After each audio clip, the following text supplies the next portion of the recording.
to our podium. And let me ask, if I can, just before I do this, if I can ask all the servers to bring their work to a close for now. I'd like to bring to the podium Jeanette Garrity Reinhardt to open this evening's panel.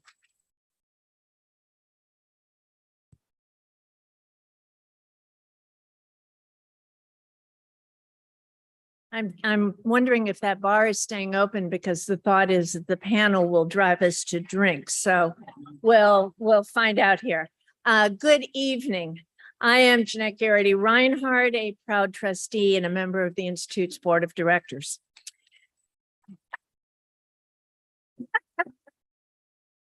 I think that was my husband leading the clapping, and he is a proud trustee as well.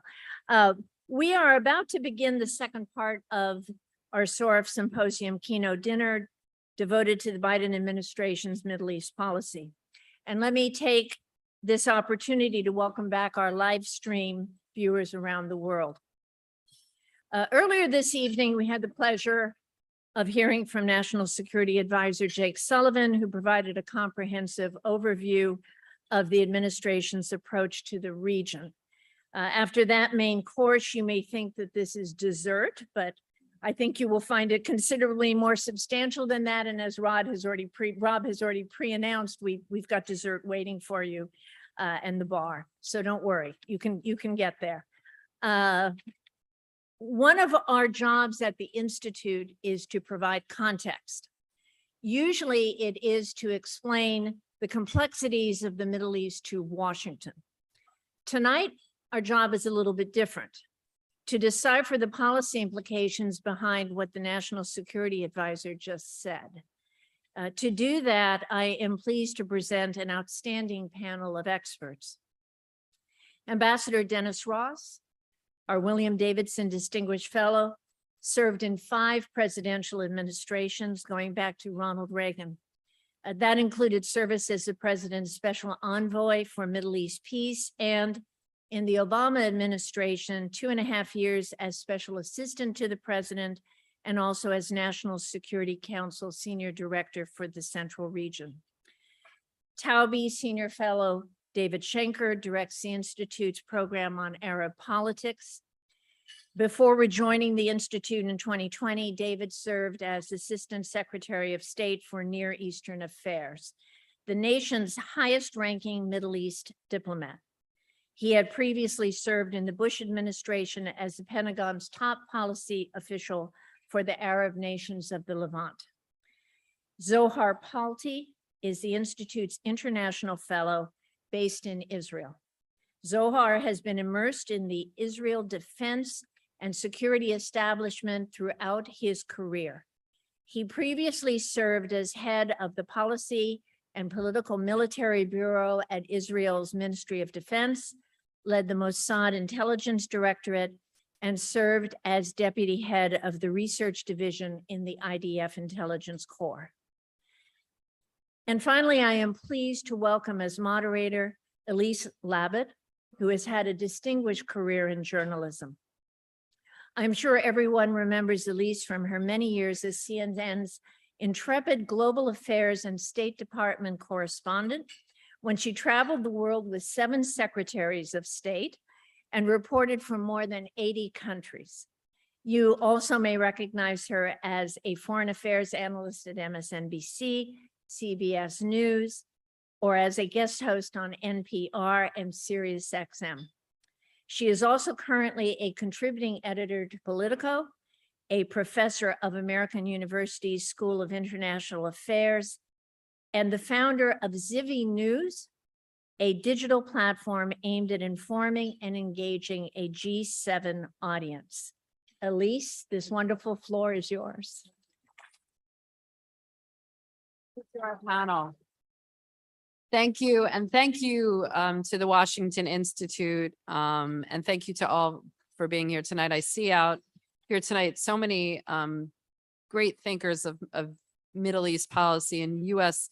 policy in the Middle East and international affairs that I rely on in my own work. And even as the event was closing and we knew we were all going to get this panel, I was running around the room to catch some of these big thinkers and get their takeaways. So it's really a pleasure to be with you here tonight and to talk to this distinguished panel. A lot to unpack, and I think we're still kind of thinking through. But let's talk on a bigger level of some of the takeaways. Dennis, let's start with you.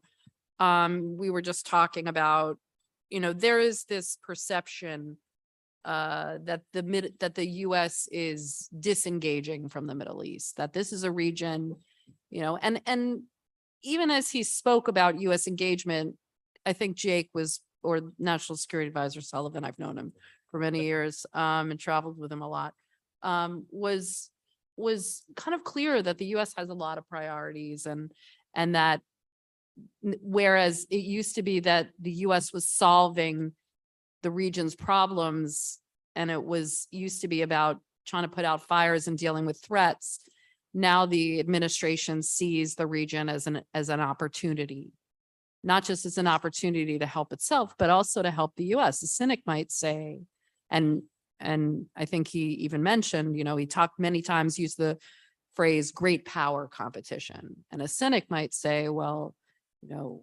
we're not going to solve your problems anymore, but we do need you to help solve ours. And that's that competition with China. But there is, for this perception that there is a lot of disengagement.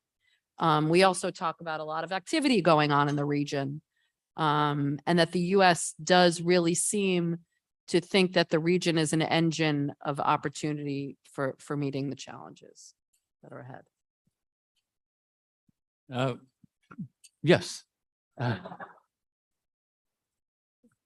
Look, I thought the speech was a general statement on the U.S. is engaged in the region without saying it explicitly. I know there's a perception out there that we're withdrawing, but we're not. He didn't say that. He had a coherent message. He had 5 pillars. Engagement was a central theme. It's hard to escape the idea that because the Chinese have appeared more visible in the region because of the rapprochement or reconciliation having brokered that between the Saudis and the Iranians, it's hard to believe that there isn't, again, as part of this great power competition, here's station identification. We're going back out there, and he announced that he was going to Saudi Arabia. He is going to Saudi Arabia. This is less than a week after the senior person at the NSC, Brett McGurk, was there. So obviously there's a connection between those 2 visits. So there's a level of activity that, first of all, is higher. There's a concept that, and a framework that was offered to explain the level of activity. You're right. I think that he was trying to say there's opportunities there, but he was also saying, we understand this great power competition. Not only can we not ignore the Middle East, but the Middle East is going to affect it. And we have to be a player in that. It comes as no surprise to you and to the people in this audience that many in the region believe that we are pivoting away, have less of a commitment to the region. So saying these things is important, but they're going to be looking for what we'll actually be doing to make these words translate into actions. I think the area where they will be the most interested in asking questions will be in of the 5 pillars, the deterrence pillar. The Iran nuclear program is one that is marching ahead. And Jake was very clear, we're going to be working on that. He did say we favor diplomacy. I would expect him to say that. It doesn't look like there's a lot of opportunities for diplomacy right now. And so I think the issue of deterrence becomes one of, so how do you demonstrate that? One of the key challenges for the administration is going to be, we are going to be able to affect the Iranian nuclear program. If the Israeli defense minister today said that Iran has accumulated 5 bombs worth of enrichment to 60%, which the director of the IEA has said has no justifiable civilian purpose. Enrichment to 60% has no justifiable civilian purpose. By the end of this year, they'll easily have, at the rate they're going, they'll have 10 bombs worth of material enriched to 60%. You're getting to the point where at some point, Israel is likely to act, partly because the amount of enriched material that's being accumulated, but also because the whole nuclear infrastructure is being hardened at the same time. So if you're going to deter the Iranians, at some point, you're going to have to stop the advance. And that's going to require, I think, something more than what we've seen so far. And I think that, by the way, is one of the issues that when Jake is out there, that'll be an issue on the Saudi agenda. How do you intend to affect what the Iranians are doing? I have no doubt he'll have a full, rich agenda. He was talking about all sorts of infrastructure, 5G and 6G, renewable energy, which is also a very big interest on the MBS agenda. But Iran, even if there's a kind of diffusing of tensions with Iran, the Saudis have no illusions about who Iran is, and they have no illusions about the Iranian nuclear program, and they continue to sort of say, look, if they get it, we'll get it. So if we don't want that to define a new Middle East in terms of nuclear arms, then the deterrence pillar of this framework that he outlined is one where we're going to have to be able to show we're doing more to affect the Iranian calculus. And I think that's going to be an interesting challenge for the administration. So he did mention kind of Israel's freedom of navigation, if you will. This recent discovery by the IAEA about the enrichment. And you've heard, Netanyahu has told the U.S. and others that if nothing is done soon to stop the advance of the program, Israel's going to have no choice to attack. And this recent discovery could show that the U.S. approach, and comments like we're still going for diplomacy, but yes, that moniker that we all hear, everything's on the table. It doesn't seem like they really do have a credible deterrence other than to say that we're very focused on deterrence. Like, where is the credible deterrence?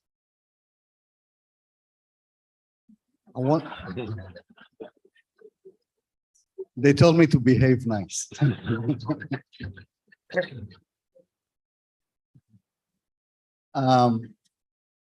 So I will refer to your question in a minute, but I will try to just shed a light how we see it from Tel Aviv.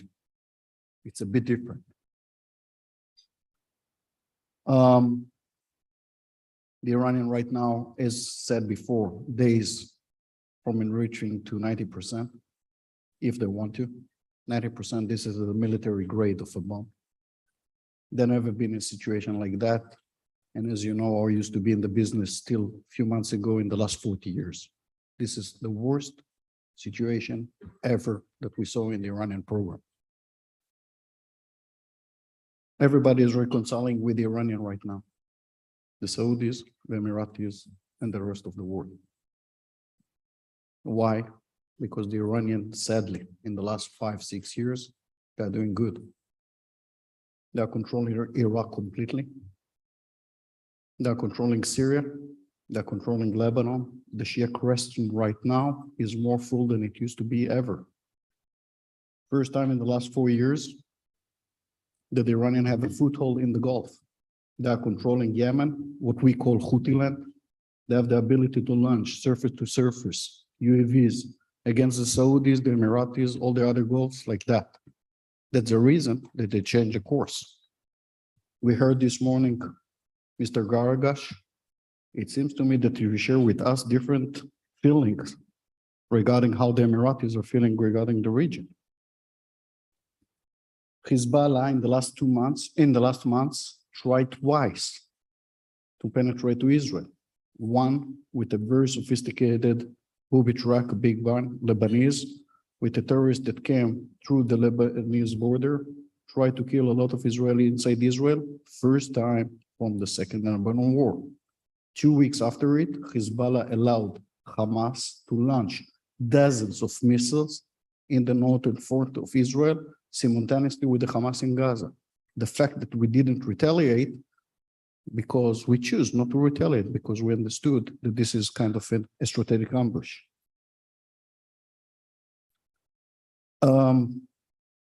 Egypt is the worst economical situation ever.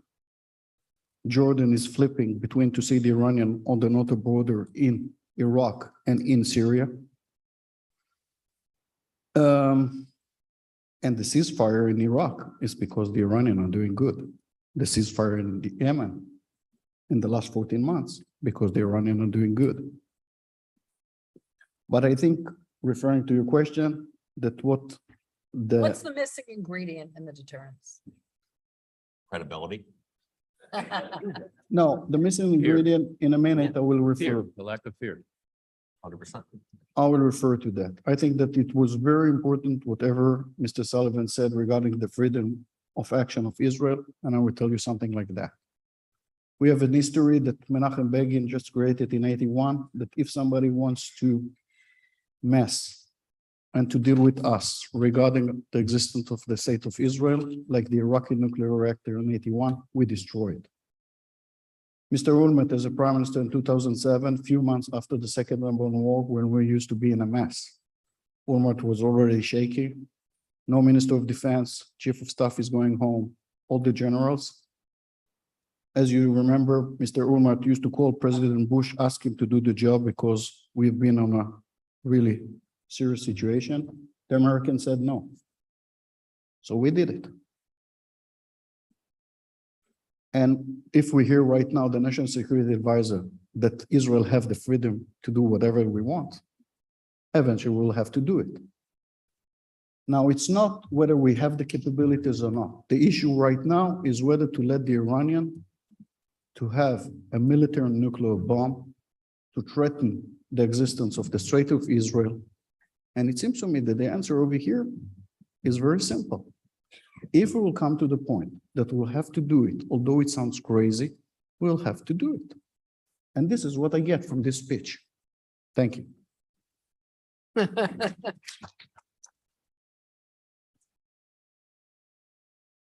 David, there was a lot of talk about, and to follow up on what Zara said, like he mentioned Egypt, he mentioned Jordan, he mentioned some of the economic issues in the region. There was talk about Iran, certainly, and talk about Yemen, but I feel like a lot of the countries that you deal with were kind of left out, not only about the problems that need to be solved, but in this forward-looking positive view of the region.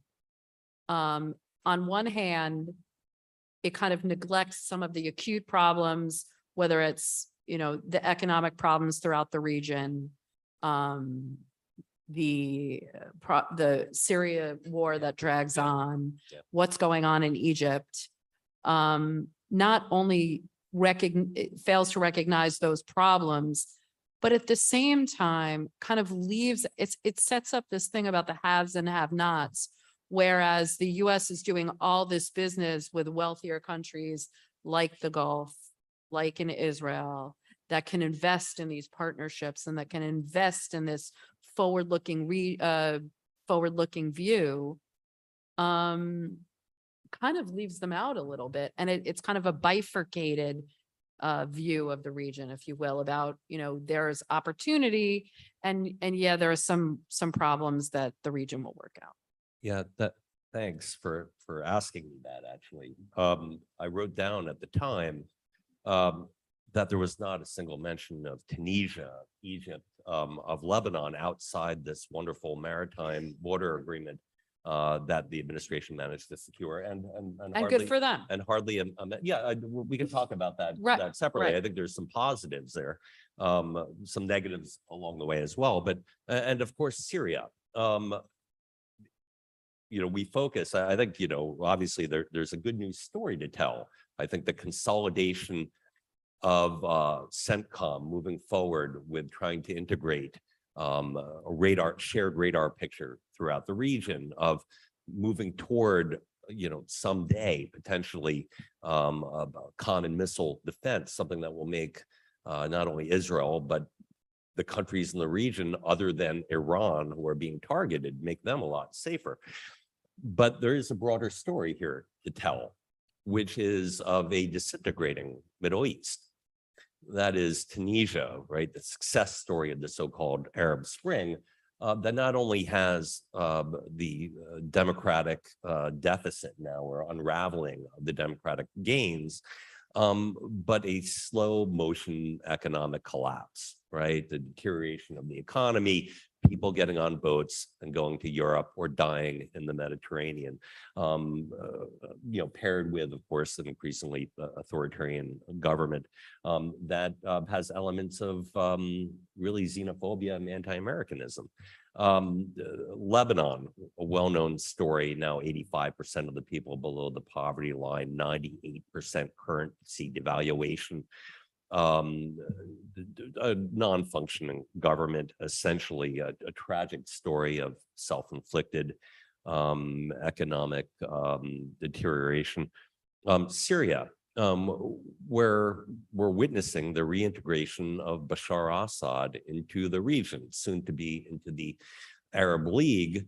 Once again, he will be invited to the Arab Summit in Riyadh later this month.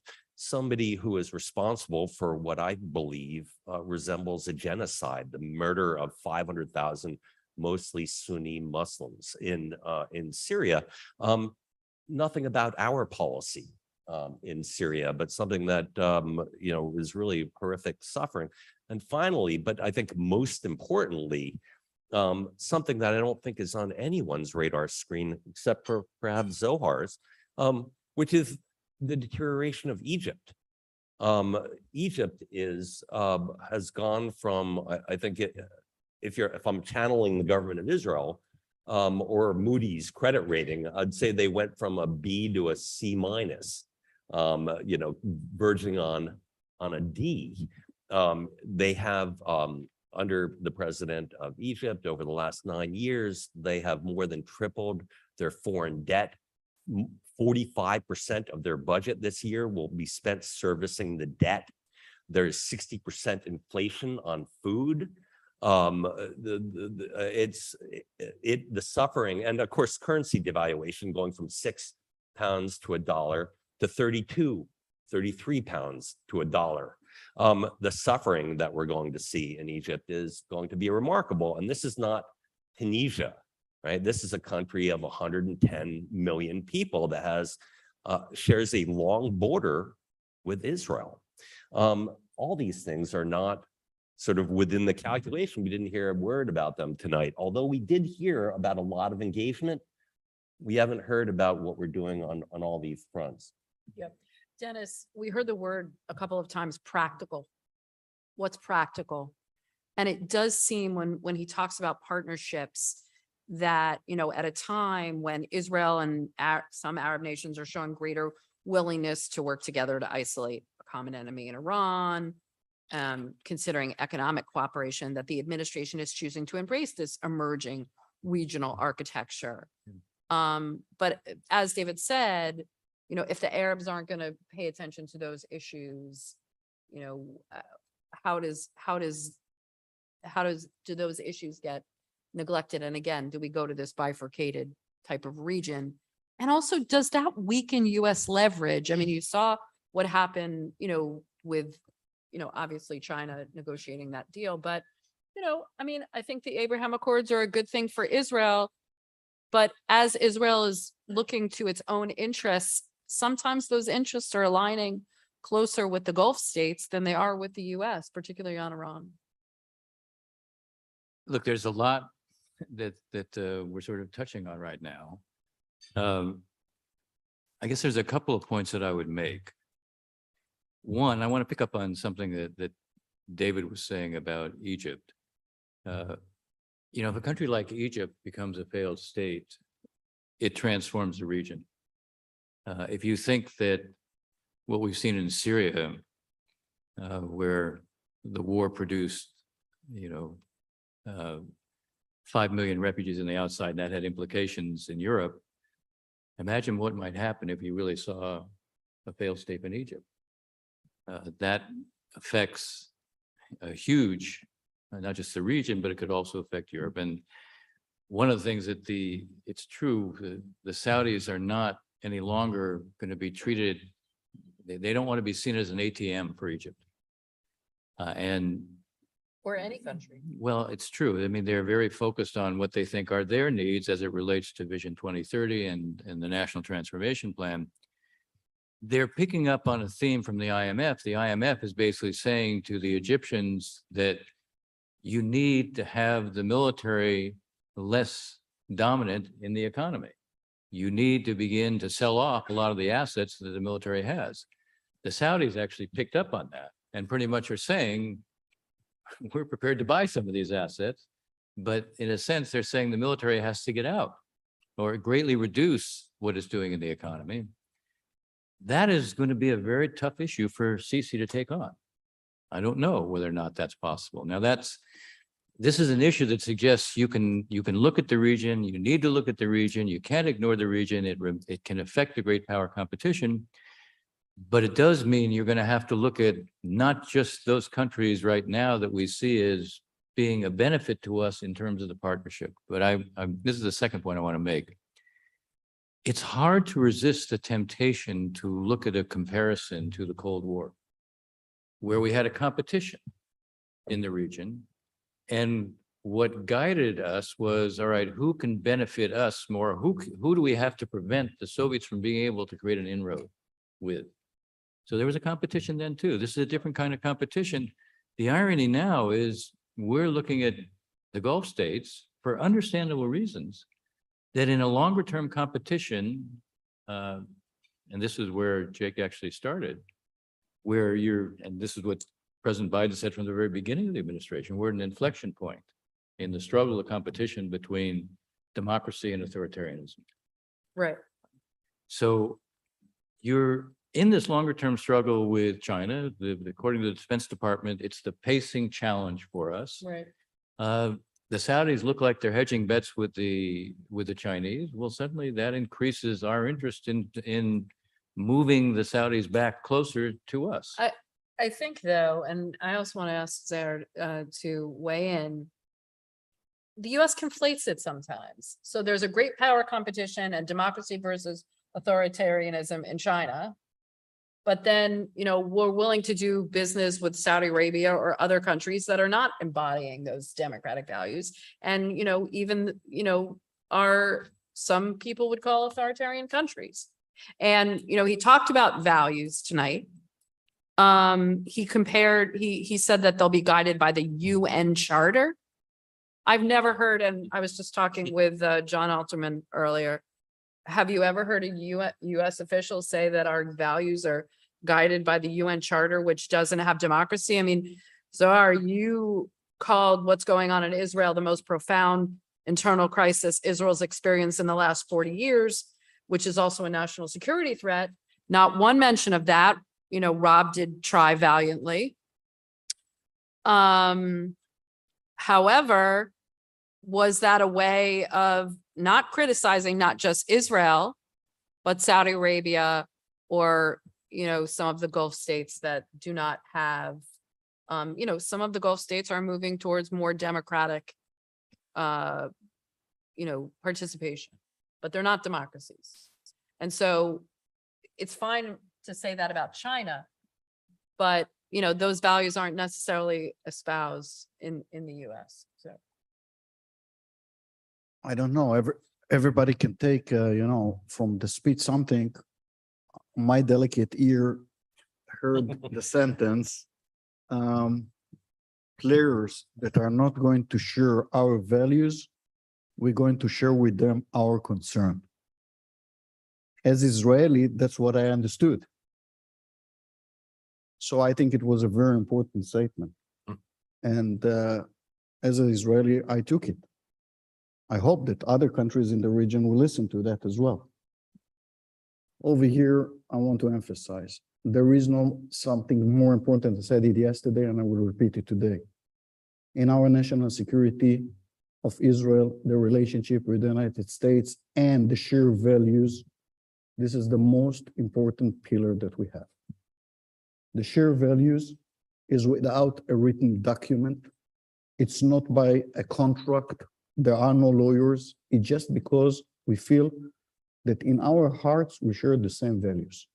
That's the reason that the Americans bipartisan during the last decades with the states of Israel, and that's the reason what we heard from Mr. Sullivan regarding the commitment to the states of Israel security. Oh, I mean, there was an unequivocal support tonight, but I mean, I think even some people in this room and certainly people in Israel and from your own writings yourself, are very concerned about what's going on there. And it's just kind of, obviously President Biden's remarks were very important in terms of that reverberated through Israel about the prime minister. But if as we expect, the prime minister may introduce the judicial reforms again this summer, I mean, how is the US going to balance its longstanding support for Israel with, this pillar of, democracy versus authoritarianism? I mean, authoritarianism may be a strong word, but certainly the prime minister's critics are not. No doubt that you're right with the question, but first of all, the Israelis have to figure out what we want to do with this judicial, you call it reform, we call it revolution. And we have to figure out before we're coming to the Americans, we have to sort it out internally inside Israel. But going back to the relationship, after you're going to elections. After the elections, immediately after the elections, we have to launch with you guys the next MOU. MOU is the most important issue between the United States of America and the Israeli security establishment, the States of Israel, meaning the last MOU, the memorandum of understanding between United States of America, the last one was signed in 2016. And it's for a decade, and it's between 2000, in a minute I will tell you the figures, between 2019 to 2028. That's the reason that Israel have the first country in the Middle East that we have the JSF, the F-35, the Iron Dome, the David Sling, the Arrow 2, the Arrow 3, and inshallah, the Arrow 4. And we know how to protect the states of Israel 365 days, mainly because the Congress and the White House, whoever is sitting in the Congress and the White House, are so generous to share with us the best technology of the Americans. But the unwritten bond that we have, that means that our daughters and our boys are in the cockpit and in the tanks and in the infantry, and we never ask from the American to do the job for us. That's coming for the freedom of action that Mr. Sullivan said before. We know how to do the job. We are not asking the Americans to do it. It would be very nice if the American will do it, but if not, we know how to do it. Meaning that whatever after the presidential campaign will over, whoever will be the president in the White House will actually decide what will be the kind of relationship between the states of Israel and the Americans till 2040. The bond and the relationship between the president and whoever will be the prime minister in Israel in the next 2 years is crucial for 2 decades. This is why this campaign is so important, whether it's here in America between whoever will be the Democratic candidate or the Republican one, and whatever will happen in Israel, because this is the security of Israel for the next 2 decades. So, so can I challenge that really? Because I think the relationship is so deep that even if the president and the prime minister of Israel don't see eye to eye, the relationship is so deep on so many levels, and there's so much congressional support. Do you think that this would determine the level of funding for the United States for Israel? I hope not. Well, and I'll inject one other point. You have you're going into an election right now in the US too. And you have a Democratic Party that is younger, more progressive, Sure. and much more sympathetic to the Palestinians, and also questioning of Israel's commitment to democracy now, particularly what's going on there. Well, but look, Israel's commitment to democracy, I just think over the last 17 weeks, we've seen an extraordinary demonstration. Yes, but that's very true. And yes, But when you're negotiating with a particular government, doesn't that factor in? Look, if you have, first of all, you don't assume that the prime minister is going to reintroduce the judicial reform. Okay. And if in fact we see this not just kicked down the can, but basically simply deferred, you will have seen a grassroots democracy demonstrate the effect that it can have. Now, we know there's nobody else in the Middle East that's going to have anything like this, number one. Number two, we just saw an Israeli public say, our democratic identity is so important to us, we're going to do something we've never done before. So in a lot of ways, this should be kind of the flowering and the demonstration of Israel as a democracy. And, you know, I see. But Zara just said, whoever is in power to negotiate that agreement will have a fundamental impact. And does Congress look at, I would love to think that Congress would look at this flourishing democratic movement and say, that's who we're going to negotiate with, but they're going to negotiate. I think Well, the the Prime the Minister. relationship is deeper than two personalities. I think that there still is a reservoir of support in Congress that is sufficient to get through what is supported by the vast majority of Americans.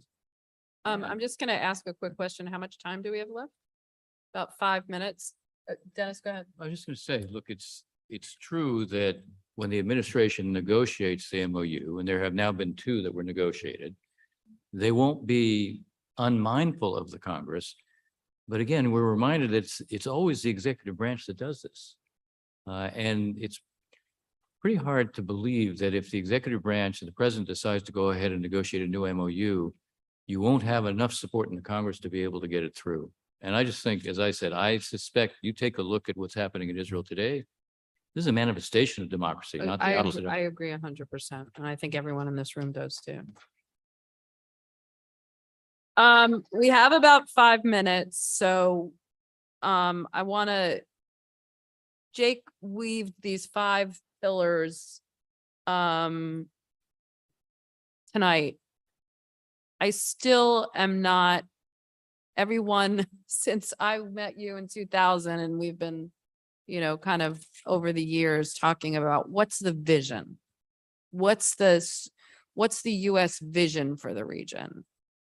And I'd like to ask each one of you, what if you heard a vision tonight and what you think of that vision? Zara, start with you. First of all, I'm a guest, so always I hear a vision over here, whoever. But seriously, yes, I think that Americans have a vision. When I look about the great power competition, and there was an outstanding session today regarding China, Russia, and whatever over here during lunchtime, the only one that really have a vision is the Americans. All the other ones, interest. American is coming, Shimon Peres, when I used to sit with and brief him when I was in some delicate position, used to say the Americans usually only give to the Middle East. They are not taking. All the other ones is taking. And with the great power competition, when you're coming right now, and we are the most advocates to the Americans, of course, way of life in the Middle East, we're saying, what alternative to the Americans? Who have CENTCOM in Qatar? Who have the Sixth Fleet in Bahrain? Who is sending Patriot Pack 3 all over the Middle East? Who eventually is dealing with Iraq with them, with all the criticism and all the things that we have? Only the Americans. And I think that in the 5 pillar, we heard a vision. We can like it more, we can like it less, but it's a vision that's coming to do good things in the Middle East. And no doubt with whoever is sitting in the White House, he have responsibility. First of all, David spoke about Egypt. Who is the only one that have the ability to help Egypt? The American controlling the Egyptian army with the F-16, with the F-15, they're training the Egyptian army. And if there will be problem, they will come to the World Bank and they will save them. Who will do it? I heard vision over here. And it seems to me that Americans should stick with the vision of freedom and democracy and human rights and all the things that every democracy in the Middle East happen. Eventually, this is the only way to further in the Middle East.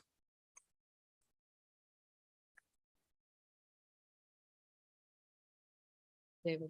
I heard a vision of engagement, that how we are involved on so many levels and how we want to advance partnerships within this context of the great power competition. Jake, the National Security Advisor, reiterated what we hear from every official in the U.S. government. I think I said it a couple hundred times when I was in. The United States is the partner of choice. What does that mean ultimately? Well, if we look around, and we are the partner of choice of many countries in the region. I'll start off with Israel. I'll go to Jordan.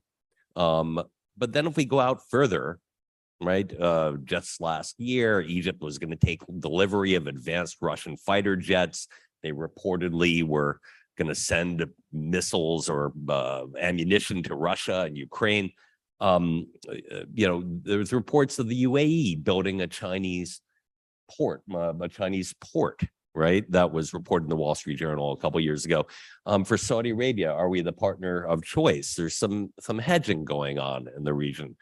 And so what I didn't hear, I mean, I agree 100% with the part about values, and that has to be essential to our policy. On the other hand, can we be preaching in the same way in this environment of great power competition, the way we traditionally have? We are not going to have our satisfaction or up to the standards that we'd like in many countries. I, for one, think that a country like Saudi Arabia, notwithstanding what would I think not aptly be called errors of judgment, have done some remarkable things in terms of social liberalization. Whether this is women, whether this is clerics, who are preaching tolerance, moderation, the end of Wahhabism.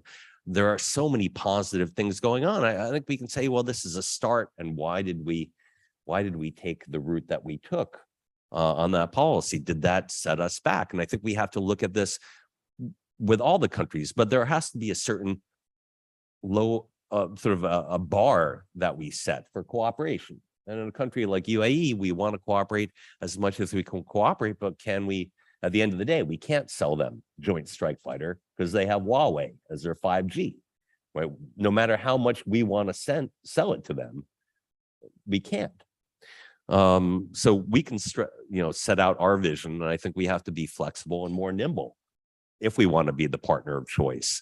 And in the era of great competition, great power competition, that's, that I think is the real task before us, to find that sweet spot. Yes, we can clap. As we close up, I'll give you the last word. And we've talked about this, hedging bets, power of choice, but it doesn't come free.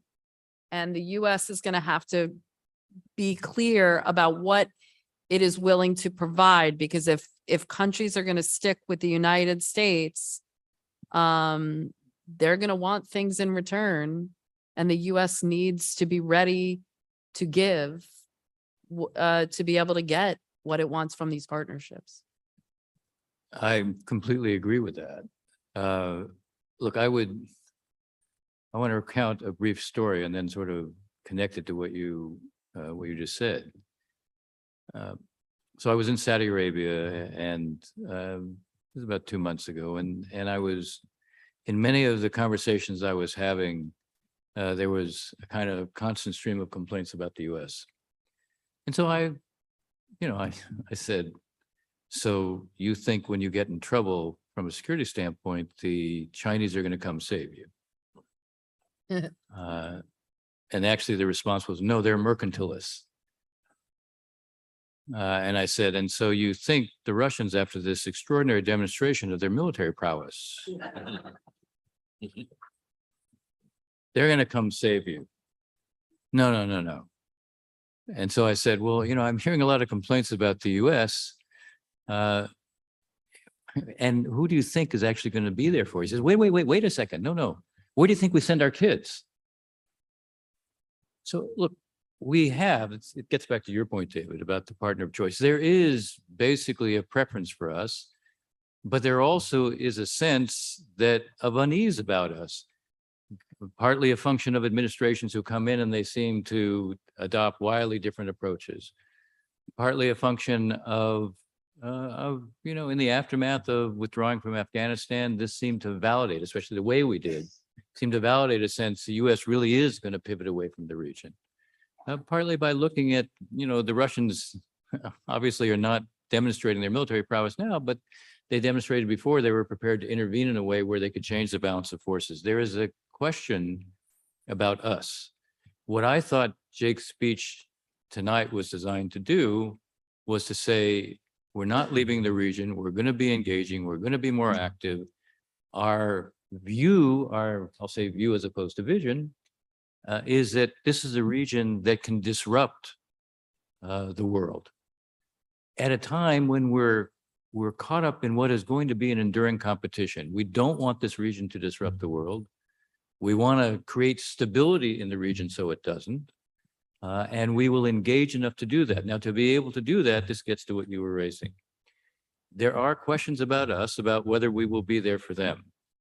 And we're going to have to address that. But anybody who's ever negotiated obviously knows you go in and you say, okay, what are the things you'd like to see from us? And when they lay it out, then we'd say, here are some of the things we'd like to see from you. This is a two-way street. By the way, you demonstrate your seriousness when you're also asking something of them. So we should make it clear. Here are the kind of things that if you can do X, Y, and Z, we're prepared to do this much. We're prepared to do, and in a way that basically goes beyond what may be their expectations. But that's going to require us to actually decide this region is important enough, maybe because it can be so disruptive, that we are going to have to demonstrate it still matters to us. And I thought his speech was an effort to say it matters to us. That's a great way to close it. Ladies and gentlemen, please join me in thanking Elise Labat and this terrific panel of Dennis Ross, David Schenker, and Zohar Palti. What a fascinating way to decipher what we heard earlier this evening. Look, I can say for many people in the room for whom this is our first really big, unvarnished post-pandemic get-together, it's really wonderful to be with everyone. Thank you very much for joining us this evening. Before